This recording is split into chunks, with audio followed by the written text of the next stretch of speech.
প্রিয় অষ্টম শ্রেণীর শিক্ষার্থীরা, আজকে আমরা 2.2 এর একটি সৃজনশীল সমাধান করব, যেখানে বলা আছে একই হার মুনাফার কোনো মূলধন 1 বছরান্তে চক্রবৃদ্ধি মূলধন 13,200 টাকা এবং 2 বছরান্তে চক্রবৃদ্ধি মূলধন 14,520 টাকা। ক নম্বর প্রশ্নে বলা হয়েছে মুনাফা নির্ণয়ের সূত্র লিখো। খ নম্বরে মূলধন নির্ণয় করো এবং গ নম্বরে একই হারে উক্ত মূলধনের জন্য 5 বছরের সরল মুনাফা ও চক্রবৃদ্ধি মুনাফার পার্থক্য নির্ণয় করো। তো আসো আমরা সমাধান করি। ক নাম্বার প্রশ্নে বলা হয়েছে মুনাফা নির্ণয়ের সূত্র লিখো। তাহলে লিখবা কি যে মুনাফা নির্ণয়ের সূত্র, মুনাফা নির্ণয়ের সূত্র। আমরা জানি মুনাফা নির্ণয়ের সূত্র দুইটি, সেই দুইটি সূত্রই লিখতে হবে এখানে। সরল মুনাফা এর সূত্র হচ্ছে আই ইকুয়াল টু PNR, আর চক্রবৃদ্ধি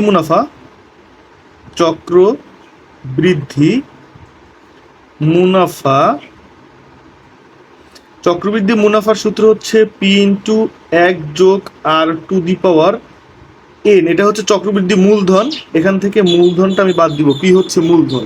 তাহলে এখানে আমার কি লিখতে হবে যে এখানে কি কি আছে।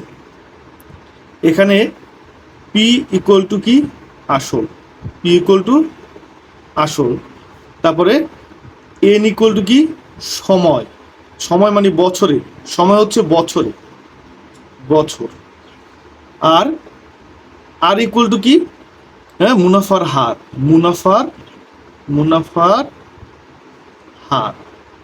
আর ইকুয়াল টু মুনাফার হার। তো দেখো আমাদের এই দুইটি সূত্র, এখানে এই উত্তরটি লিখলেই তোমরা 2 মার্ক পেয়ে যাচ্ছ। হ্যাঁ, তো আসো আমরা এখন পরবর্তী অঙ্কে চলে যাই। পরবর্তী অঙ্কটা ছিল মূলধন নির্ণয় করো। তো মূলধন নির্ণয় করার জন্য প্রথমে হচ্ছে আমার খ নাম্বারে কি আমরা মানে আমাদের কি দেওয়া আছে যে কোনো একটা মূলধনের মুনাফার কোনো মূলধন 1 বছরান্তে চক্রবৃদ্ধি মূলধন দেওয়া আছে, 2 বছরান্তে চক্রবৃদ্ধি মূলধন দেওয়া আছে।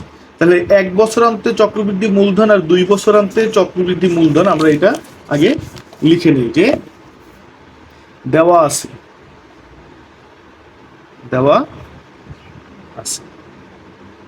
কি দেওয়া আছে 1 বছরান্তে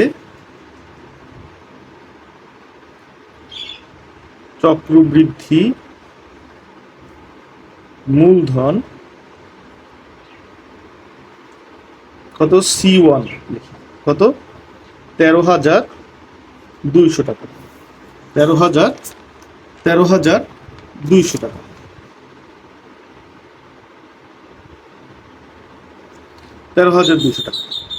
আচ্ছা, আবার 2 বছরান্তে চক্রবৃদ্ধি মূলধন C2 ইকুয়াল টু কত 14,520 টাকা, 14,520 টাকা। একটা হচ্ছে 13,000 আর একটা হচ্ছে 14,000। তা আমরা যে সূত্র জানি, তাহলে প্রশ্ন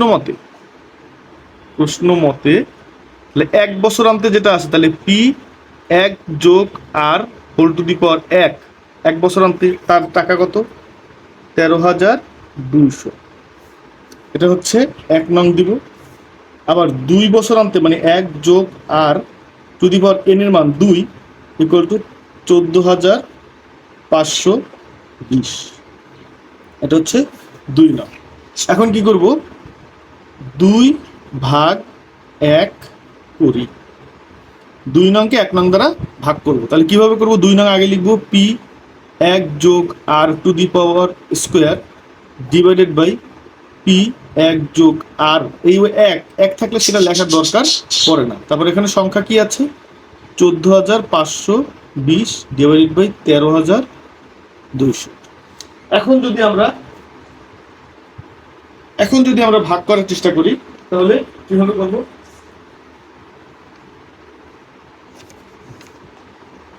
দেখো আমার ক্যালকুলেটরে আমরা সেই ভাগটা করব। প্রথমে আসো এই P আর এই P বাদ চলে যায়, উপরে 1+r² আর 1+r একটা একটা বাদ চলে যায়, শুধু থাকে হচ্ছে 1+r। আর এখানে কি থাকতেছে দেখো, আমরা যদি করি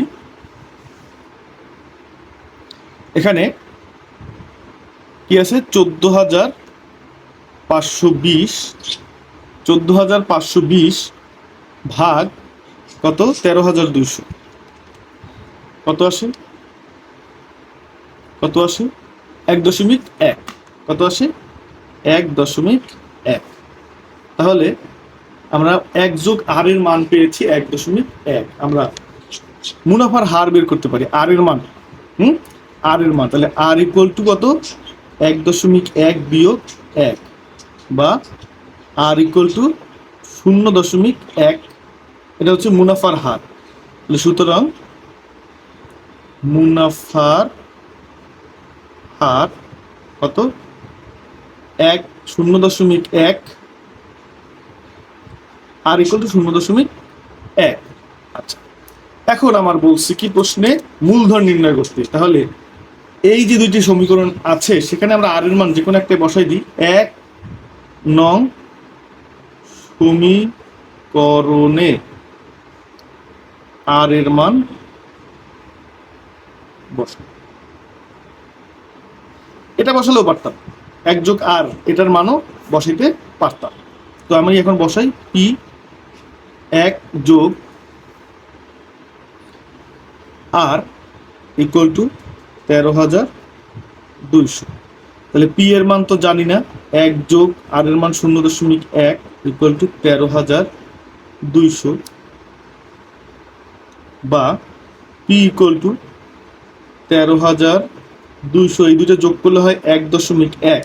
হ্যাঁ, তাহলে 13,200 টাকাকে ভাগ করতে হবে 1.1 দ্বারা, 1.1 দ্বারা ভাগ করলে কত আসছে 12,000 টাকা।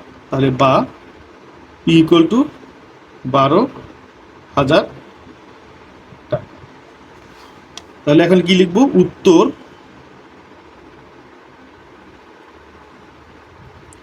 আসল 12,000। বোঝা গেল? এবারে আমরা গ নম্বর প্রশ্নের উত্তর আনসার করব।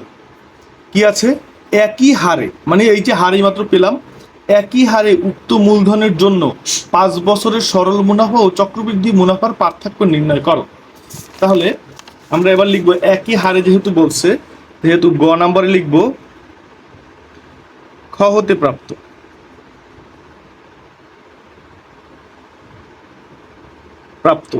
আসল, আসল আমরা পেয়েছি কত, পি ইকুয়াল টু 12,000 টাকা, 12,000 টাকা। তারপর মুনাফার হার,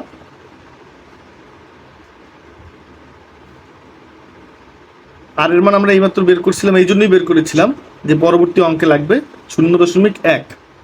এটা পার্সেন্টেজে নিলে 10% হয়, 100 দ্বারা গুণ করলে পার্সেন্টেজ চলে যায়। সময়, সময় বলছিল কত 5 বছর, সময় বলছে কত n ইকুয়াল টু 5 বছর। বলছে 5 বছরের সরল মুনাফা ও চক্রবৃদ্ধি মুনাফার পার্থক্য নির্ণয় করতে বলছে। সুতরাং সরল মুনাফা, সরল মুনাফা, সরল মুনাফা আই ইকুয়াল টু কত হবে, পি এন আর। পি এর মান কত, পি এর মান হচ্ছে 12,000, এন এর মান কত 5, আর এর মান কত 1.1। তাহলে কত আসে, আমরা সেই অঙ্কটা আবার করি। 12,000 গুণ 5 গুণ 1.1, কত আসতেছে আমার